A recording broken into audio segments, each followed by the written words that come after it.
Hello friends and students. My name is Ritesh Rai from Rai classes. आज की जो वीडियो है वो है आपका वन शॉट वीडियो। ये बहुत ही इंपॉर्टेंट सब्जेक्ट है जो बच्चों की डिमांड थी। वो है आपका अप्लाइड फिजिक्स का, है ना। अप्लाइड फिजिक्स ये सब्जेक्ट है, अप्लाइड फिजिक्स 2। ये कॉमन सब्जेक्ट है बीटेक फर्स्ट ईयर के सारे बच्चों के लिए। क्या है आपका कॉमन है आपके। तो ये वन शॉट वीडियो है। वन शॉट वीडियो यूनिट 1 का है ना। तो मेरे चैनल एक ऐसा चैनल है, ये राय क्लासेज बाय रितेश राय। इसमें सारे सब्जेक्ट के आपका एक ऐसा चैनल है जिसमें आईक्यू एकेटीयू सारे जो यूनिवर्सिटी है उन यूनिवर्सिटी के सारे सब्जेक्ट को मेरे प्लेलिस्ट में आपको वीडियो देखने को मिलेगा। तो इसीलिए आप राय क्लासेज बाय रितेश राय को प्लीज लाइक एंड सब्सक्राइब कीजिए। तो हम स्टार्ट करते हैं यूनिट 1 का जो टॉपिक्स है कि क्या क्या टॉपिक्स हमें पढ़ने हैं, कौन कौन से डेरिवेशन है और किससे रिलेटेड हमारे फॉर्मूले पेपर में पूछा जाता है। तो पहला है wave particle duality and de Broglie wave equation. तो de Broglie suggested that if light which is known to have a wave nature can behave like a particle, then particle like electrons, protons, etc. should possess wave like nature, है ना। De Broglie ने ये suggest किया है कि यदि कोई भी वेव नेचर में कोई पार्टिकल है, उस पार्टिकल लाइक जैसे मान लो इलेक्ट्रॉन्स हो, प्रोटॉन्स हो, सारे क्या करेंगे, एज ए बिहेव करेंगे, पोजिटिव हैव लाइक नेचर।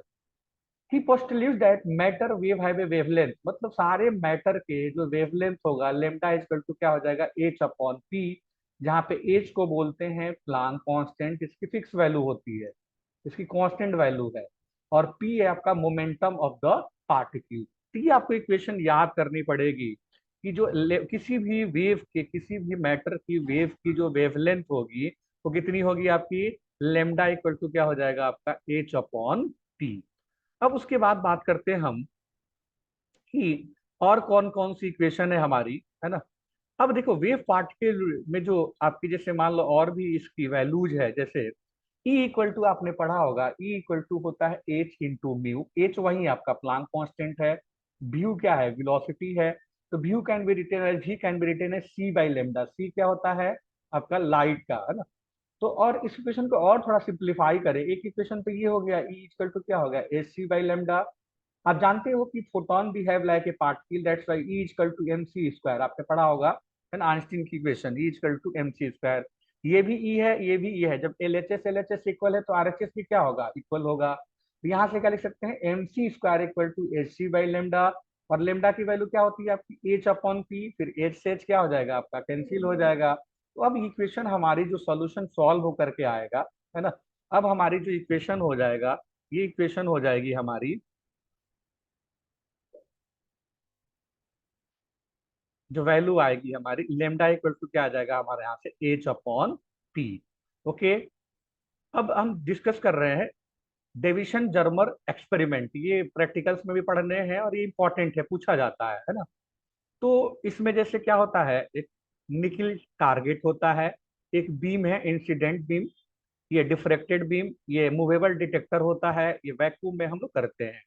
ये इलेक्ट्रॉन गॉन है और यहाँ पे एक इलेक्ट्रिक सर्किट है ना, सिंपल सर्किट सर्किट ले लिए, ये पोटेंशियोमीटर है आपका, है ना। तो जर्मन एक्सपेरिमेंट में ये किया गया, जो साइंटिस्ट एक्चुअली क्या है कि इन्होंने ये डेविसन और जर्मर ने एक एक्सपेरिमेंट किया और उसमें निकल के आया, है ना। इसमें क्या है एक्सपेरिमेंटल सेटअप में क्या है कि द सेटअप कंसिस्ट, क्या क्या चीजें होती है वो लिखा हुआ है। लो टेंशन बैटरी होना चाहिए, filament to produce thermal electron होना चाहिए, a high tension battery accelerate this electron which passes through a calorimeter, a nickel crystal used to diffract the beam of electrons, a rotable detector register in the current at different angle, है ना। तो ये तो setup हो गया। Procedure क्या है इसका, filament is heated by L T, मतलब लो जो बैटरी यूज कर रहे हैं उसको फिलामेंट को हम क्या करेंगे हीट करेंगे, उससे क्या होगा बीम प्रोड्यूस होगा, वो एक्सीलरेट होकर के क्या होगा, फिर हम क्या करेंगे cylinder connected to H T, मतलब हाई बैटरी से हाई टर्मिनल बैटरी से कनेक्ट करते हैं। Fine beam of electron falls in nickel crystal and intensity of a scattered electron is measured using a rotatable detector on a scale. Polar curve for intensity of various accelerating voltage is plotted, है ना। इस type के हमारा क्या हो जाएगा आपका मतलब वेवफॉर्म आपका क्या होगा प्लॉट होगा। अब उसकी हम वैल्यू कैलकुलेट करेंगे। तो कैलकुलेशन जब यूज करेंगे, कैलकुलेशन फ्रॉम दिस एक्सपेरिमेंट, ये होता है ब्रैग्स लॉ। क्या होता है? D sin theta equal to n lambda. आपको याद होना चाहिए क्या होता है Bragg's law, d sin theta equal to n into lambda, है ना। तो फॉर निकिल के लिए डी की वैल्यू इतनी है 2.15 एंगस्ट्रॉन, और थीटा की एम की वैल्यू है 50 डिग्री। यहाँ से लेमडा की वैल्यू जो आ गई आपकी, वेवलेंथ जो आ गया 1.75 एंगस्ट्रॉन आ गया आपका, है ना। तो ये जो कैलकुलेशन हमने क्या किया, कैलकुलेट हमने क्या किया, वेवलेंथ क्या किया, कैलकुलेट किया। अब फिर हम आगे बात करते हैं कैलकुलेशन फ्रॉम डिब्रॉगली रिलेशन। डिब्रॉगली अभी हमने पढ़ा कि जो डिब्रॉगली से हमारी इक्वेशन आती है वो क्या आती है, लेमडा इक्वल टू क्या आता है आपका एच बाई पी, है ना। लेमडा इक्वल टू आता है एच बाई पी। पी को हम लिख सकते हैं, पी आपका क्या आता है √2m EV। सबकी वैल्यू हमें पता है, एच की वैल्यू याद कर लीजिए। प्लांक कांस्टेंट की फिक्स वैल्यू है, आपको याद होना चाहिए कितनी होती है 6.64 10 इंटू -34।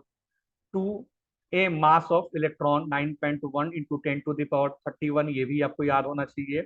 ई 1.6 इंटू 10⁻⁻9, और भी कितना है 54। तो लेमडा की वैल्यू कितनी आ गई 1.66 आ गई, है ना। तो हम डिब्रॉगली इक्वेशन से हम लोग क्या करेंगे, इस लेमडा की वैल्यू बाय यूजिंग डिब्रॉगली रिलेशन, हम इस लेमडा की वैल्यू क्या करेंगे, फाइंड कर सकते हैं। अब physical significance of the wave equation, है ना। क्या है फिजिकल सिग्निफिकेंस वेव इक्वेशन का? द वेव फंक्शन ऑफ, ये नोटेशन है, is a solution of the Schrodinger equation and can be also called probability amplitude. Born's interpretation क्या है, according to Max Born the product of psi with complex conjugate side S give the probability of density of a particle. इन दोनों को multiply कर दें, ये relation आ जाएगा। Since probability of finding a particle anywhere in the space is therefore ये minus alpha, ये plus alpha, minus alpha plus alpha minus alpha, this equation is equal to किसके बराबर होगा आपका 1 होगा। और इसी इक्वेशन को बोलते हैं हम लोग नॉर्मलाइज कंडीशन, है ना। तो ये तो क्या हो गया आपका, ये हो गया physical significance of the wave equation. अब हम बात करते हैं for wave packet compared of to wave लेना पड़ेगा। एक y1 इक्वल टू ये इक्वेशन मानेंगे, y2 equal to this resulting wave packet, दोनों y इक्वल टू क्या हो जाएगा y1 प्लस y2, दोनों को ऐड कर देंगे। फॉर मान लो एक जगह क्या हो जाएगा आपका कॉस हो जाए, है ना, और एक जगह क्या है आपका साइन हो गया, मतलब इस इक्वेशन को हम इस फॉर्म में लिख सकते हैं। Resulting wave is a sine wave with time varying amplitude and phase velocity. भी पे भी डिस्कस कर रहे हैं कि group velocity and phase velocity बहुत इंपॉर्टेंट चीज है। यहाँ से वीपी इक्वल टू होता है omega by K and group velocity equal to delta W upon delta K. तो अभी ये डिस्कस करेंगे, ये बहुत इंपॉर्टेंट चीज है कि what is the relation between group velocity, है ना, एंड फेज वेलोसिटी, ये क्या होता है। तो relation between phase and group velocity, जैसे अकॉर्डिंग टू, मतलब इन दोनों के बीच रिलेशन भी हमें पेपर में पूछा जाता है ना। तो अभी हम क्या करेंगे, de Broglie इक्वेशन से हमें पता है कि लेमडा इक्वल टू क्या होता है एच अपॉन एम भी होता है। तो हम VG से डिनोट कर दिया यहाँ पे, है ना, ग्रुप वेलोसिटी को। हाँ, इसी रिलेशन क्या होता है E equal to H mu होता है। नॉन रियलिस्टिक केस के लिए क्या होता है, phase velocity VP equal to V lambda होता है। फ्रॉम इक्वेशन 1 2 3 इन तीनों को हम यदि करेंगे, एक कंपेयर करेंगे, यहाँ से VP equal to A E H H V G, तो ये हमारा आ जाएगा E upon A V G. Now for free particle E equal to kinetic energy के बराबर होता है, और काइनेटिक एनर्जी हमें पता है हाफ एम भी होता है, तो एम वी जी कर देंगे। यहाँ से फेज वेलोसिटी क्या आ जाएगा, इनकी वैल्यू पुट कर देंगे हम, तो Vg/2। तो it is the relation between phase velocity and group velocity, है ना। कि phase velocity and group velocity में ये हमारा क्या होता है, रिलेशन होता है। तो ये पेपर में ये पूछा जाता है कि what is the relation between phase velocity and group velocity. फिर थोड़ा सा और हम करें, relation between particle and group velocity, उसके बीच क्या रिलेशन होता है।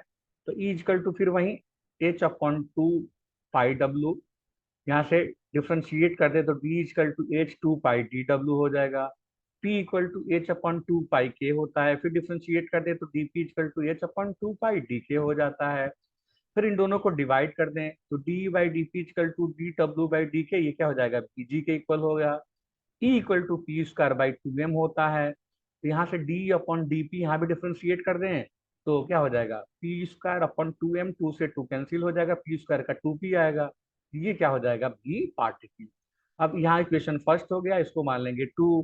फ्रॉम इक्वेशन फर्स्ट एंड 2 क्या आ जाएगा भी पार्टिकल किसके बराबर हो जाएगा हमारा vg के बराबर होगा। मतलब पार्टिकल की वेलोसिटी इज इक्वल टू किसके इक्वल हो जाएगा हमारा ग्रुप वेलोसिटी के इक्वल होगा। तो ये किसके बीच का रिलेशन हो गया कि particle velocity and group velocity के बीच हमारा क्या हो गया रिलेशन हो गया। अब हम बात करते हैं पोस्टल्यूट्स ऑफ क्वांटम मैकेनिक्स से पूछा जाता है कि what is the postulates of quantum mechanics का, है ना। तो इसमें क्या होता है कि the state of a system at a time t represented completely by a wave function T which is a function of position coordinate and time. Psi should be finite continuous and single value होती है इसकी। But इसको जब ऐसे करके लिखे हैं हम, है ना, dx dy dg represent the probability of finding the particle in volume dx dy dj। The wave function from a complex vector space, if psi1 and psi2 are two possible wave function, then psi equal to क्या हो जाएगा a psi1 plus b psi2 is also wave function of the complex number a and b के हमारा क्या हो जाएगा ये equal हो जाएगा आपका। तो ये क्या है आपका पोस्टल्यूट्स ऑफ क्वांटम मैकेनिक्स है ना। अभी इंपॉर्टेंट जो टॉपिक्स आएगा वो मैं बताता चलूंगा आपको, है ना, कि कौन कौन से टॉपिक हमारे लिए इंपॉर्टेंट है ना। ये देखो हाइजेनबर्ग के अनसर्टेनिटी प्रिंसिपल, ये पेपर में पूछा जाता है, ये आपको याद। एक तो हो गया कि फेज वेलोसिटी और ग्रुप वेलोसिटी में क्या रिलेशन है, वो पूछा जाता है। अब ये पूछा जाता है कि हाइजेनबर्ग का अनसर्टेनिटी प्रिंसिपल क्या है ना। तो it is possible to measure position and momentum of a particle simultaneously. मतलब एक साथ हम किसी भी पार्टिकल का पोजीशन एंड मोमेंटम क्या कर सकते हैं मेजर कर सकते हैं with unlimited amount of precision. The product of uncertainty in position end moment is always greater than क्या हो जाएगा h अपॉन 2 पाई। मतलब मैथमेटिकली हम लिखें तो क्या हो जाएगा डेल्टा एक्स पोजीशन होता है, ये मोमेंटम होता है, तो delta x delta P x is greater than h upon 2 पाई। हम एनर्जी के टर्म में बात करेंगे एनर्जी एंड टाइम के, तो delta E delta T greater than h upon 2 पाई। तो ये क्या होता है आपका हाइजेनबर्ग अनसर्टेनिटी क्या होता है आपका प्रिंसिपल होता है। ओके, ये important exam point of view से ये इंपॉर्टेंट टॉपिक है, ये आपको पता होना चाहिए, बहुत इजी है। अब थोड़ा सा इसको हम और डिराइव कर ले अनसर्टेनिटी प्रिंसिपल के, जैसे पॉकेट के टर्म में हम बात करें, है ना। तो फॉर ए वेव पॉकेट दो फंक्शन ले लिया हमने a sin omega 1t k1x y2 equal to this. Resulting की पॉकेट अभी हमने ऊपर निकाला है तो ये इक्वेशन आ जाएगी। For a pocket between two nodes इस तरीके से हम इसको लिख सकते हैं।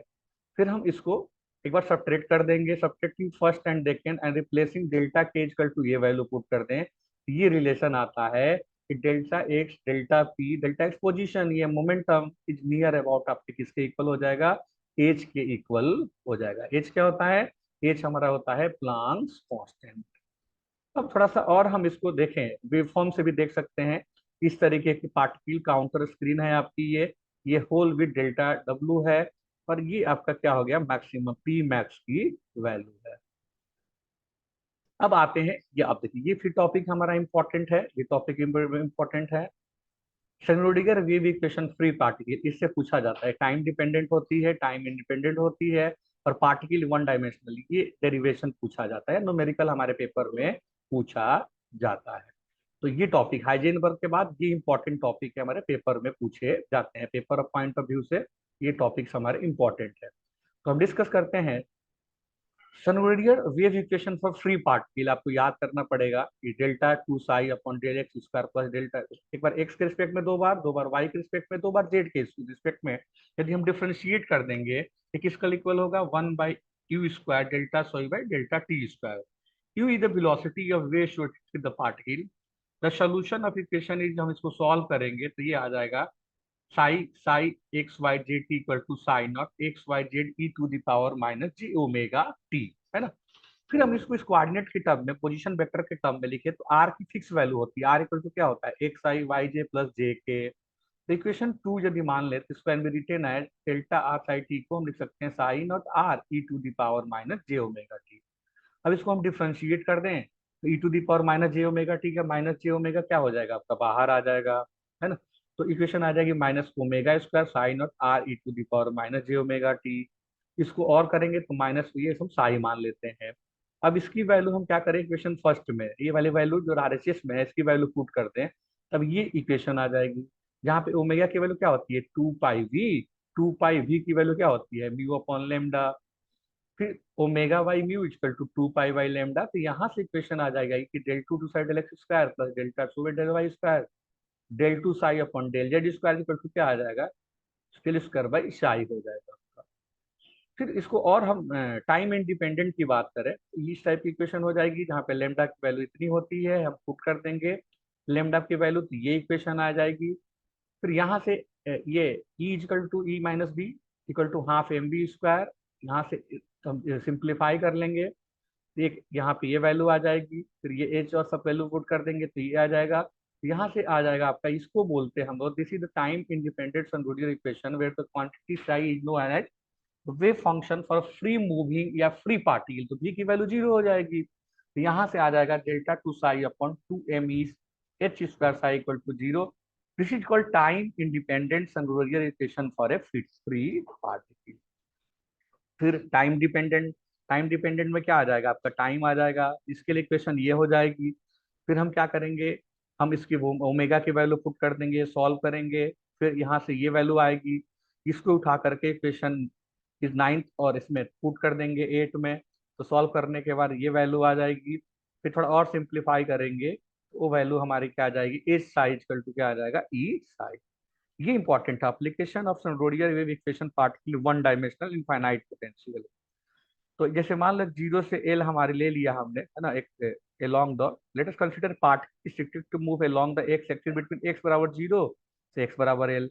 तो भी 0 होगा भाई शुरू में, तो ये लिमिट इतनी होगी, भी इन्फिनिटी होगी जब एक्स लेस देन 0 होगा और एक्स ग्रेटर देन एल होगा। तो in such case the particle is said to be moving in infinite the potential value in order to evolve the wave function sin the potential। ये equation delta two psi upon del X square equal to 8 pi square M E upon H square psi equal to 0। यहाँ से के की value ये put कर देंगे, फिर यहाँ से ये इक्वेशन आ जाएगी। फिर the general solution of differential equation जो सॉल्व करेंगे किसी भी डबल डिफरेंशियल का पढ़ा होगा method of separation of variable में, तो ये सॉल्यूशन आता है psi X equal to A sine K X plus B cos X, variation of parameter में आता है।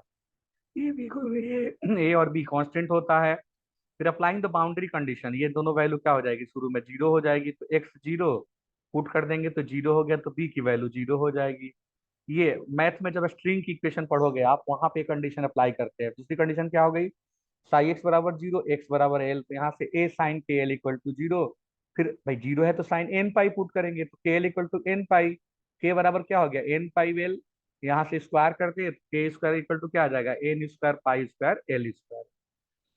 फिर दोनों तरफ स्क्वायर कर देंगे, फिर general equation E N equal to आ जाएगा N square H square 8 m l square. यहाँ पे एन की वैल्यू क्या होती है आपकी 1 2 3 होती है। It can be conducted at infinite potential well the particle can not have an arbitrary energy but can take only certain discrete energy value. K की वैल्यू हम 2 pi by lambda, lambda equal to H by P, solve करेंगे तो P by H, P equal to H K, ये हो जाएगा N pi H by L. फिर आप इन आप application of wave equation particle one dimension infinite potential के लिए है ना, फिर उसी तरीके से हम डिराइव करेंगे तो वैल्यू कुछ आ जाएगी है ना। तो ये आपके एप्लीकेशन हो गए, और कैसे हम इक्वेशन सॉल्व करते हैं वो सारी चीजें आपकी कंडीशन दिया होगा आपका। उसके बाद टनलिंग है ना, टनलिंग क्या होता है आपका, तो जो टनलिंग की बात करते हैं हम लोग है ना, तो टनलिंग बोलते हैं tunneling is a quantum mechanical phenomena when a particle is able to penetrate through a potential energy barrier that is higher energy than the particle's kinetic energy. This amazing property of microscopic particles play important role in explaining several physical phenomena, including radioactivity decay. Microscopic particles such as proton, electron would have differently as a consequences of wave particle duality. तो हम क्या करेंगे, consider a particle की energy E होगा, confined box में ले लेंगे जिसके पोटेंशियल के बैरियर हाइट ई होगा है ना। The box will prevent this particle from escape due to the insufficiency in kinetic energy of this particle to get over the barrier। if the thickness of barrier is thin होगा तो साई की जो value होगी N E beta X, N जो होता है इसको बोलते हैं नॉर्मलाइजेशन कांस्टेंट, और बीटा की वैल्यू होती है under root 2mv-e/h²।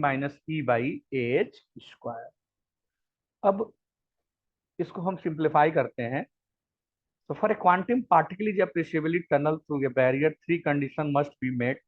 The height of the barrier must be finite and the thickness of the barrier should be thin. The potential energy of the barrier exceed the kinetic energy of the particle. ये होना चाहिए. The particle had wave property because the wave function is able to penetrate through the barrier. This suggests that quantum tunneling only applies to microscopic objects with protons, electrons, and does not apply for, ये मतलब केवल और केवल हम कहाँ पे apply करेंगे, microscopic object के लिए करेंगे। तो इसकी प्रोबेबिलिटी क्या है, P इक्वल टू क्या हो जाएगा, EXP minus 4A pi upon H under root 2mv minus E, with E less than V होगा। V the potential barrier, E the kinetic energy, A the thickness of the barrier, M is the mass of particle और H की value हमारे fix होती ही होती है। Therefore, the probability of an object tunneling through a barrier decreases with the object increasing mass. Mass increase करेंगे तो barrier decrease होगा with the increasing gap between the energy of the object and energy of the barrier. And all the wave function never quite reaches zero, है ना? The probability of tunneling decreases exponentially with the square root of the particle. Mass particle can effectively tunnel through barrier more easily than those with larger mass and thickness of barrier A. अब scanning electron, ये भी theory का topic है ना। Scanning electron microscope कैसे हम लोग करते हैं, और इसके लिए ये डायग्राम दिया हुआ है। इसके फंक्शन, सारे फंक्शन आप क्या है एक्सप्लेन है आपका। इमेज फॉर्मेशन इन सेम हो जाएगा आपका, ये उतना इंपॉर्टेंट नहीं है, इसीलिए आपको ये बहुत डिटेल में नहीं डिस्कस किया जा रहा है। जैसे एप्लीकेशन ऑफ साइनोडियर वेव इक्वेशन में क्या होगा, हार्मोनिक ऑसिलेटर 0 पॉइंट एनर्जी, है ना। इसमें क्या होता है, En की वैल्यू तो फिक्स है, n upon n plus 1/2 h भी होता है। अभी कंडीशन क्या क्या आता है, the particle is good simple harmonic motion can have only discrete energy level that are equidistant are separated by hb. The energy level is non degenerated for n equal to 0, ये value आके आ जाएगी, n की value भाई put कर देंगे तो 1/2 h, क्योंकि it mean the minimum energy not zero, minimum energy कुछ ना कुछ इसकी वैल्यू होगी। The energy at n equal to 0 is called 0 point energy. कभी कभी आता है कि एक्सप्लेन करें कि 0 पॉइंट एनर्जी, तो जहाँ पे n की वैल्यू 0 होगी, है ना, इसको हम लोग क्या बोलेंगे, 0 पॉइंट एनर्जी बोलेंगे। तो ये है आपका यूनिट 1 का आपका पूरा टॉपिक इसमें कवर है। न्यूमेरिकल के लिए आपको अलग से वीडियो मिलेगा। Okay, thank you so much, है ना।